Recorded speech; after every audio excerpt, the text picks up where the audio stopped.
15 days to the fresh presidential poll, the National Super Alliance declared what they have all along meant with their utterance that there was not going to be an election on October 26th.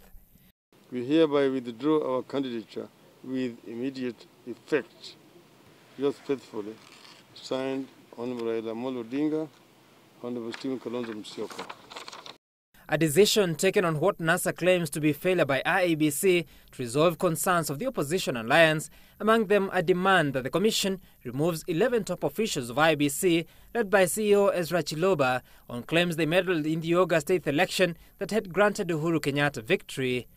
Just before the declaration, IEBC had written to NASA explaining that they could not take the decision to punish named officials as there was no evidence, neither a finding of any court, including the Supreme Court, that any officer of the Commission was criminally liable.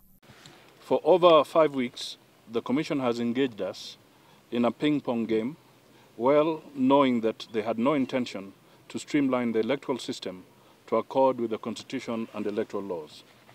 2, it is now clear that the same criminal enterprise that perpetuated the fraud in the August election is firmly in charge of the Commission and setting up even more lethal mechanisms to defraud the Kenyan voter.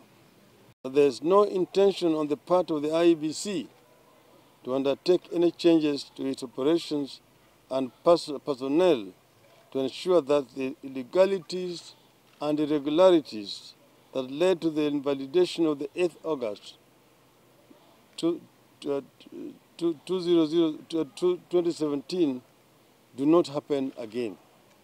NASA also perturbed by IEBC's signing of a fresh contract with OT Morpho, a French technology firm, to supply the election technology, despite the opposition's demand they be left out. IEBC, in its letter to NASA, had claimed that it was not possible to change the technology supplier, citing time constraints.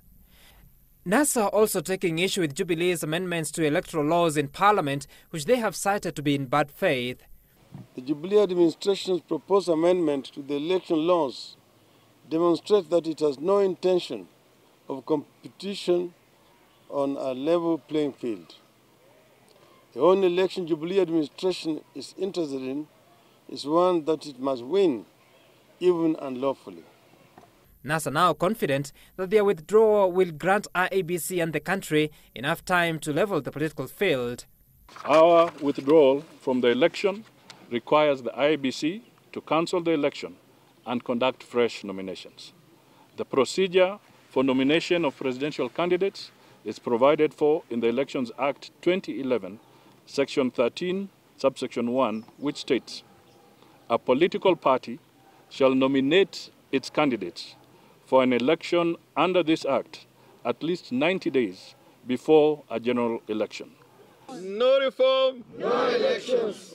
Well, NASA alludes to a 90-day window to allow for nominations by political parties where any person interested in the presidency can seek to run. Article 138, Subarticle 9 of the Constitution requires an election coming from an eventuality such as this to be conducted within 60 days after October 26th, meaning such a poll should be held by Christmas Day. While it may appear a battle of wits for the two protagonist political formations, it certainly throws Kenyans back to the drawing board, an extended political season, as it will take them longer to decisively determine who becomes their next commander-in-chief. Sam Gituku, Citizen TV, Nairobi.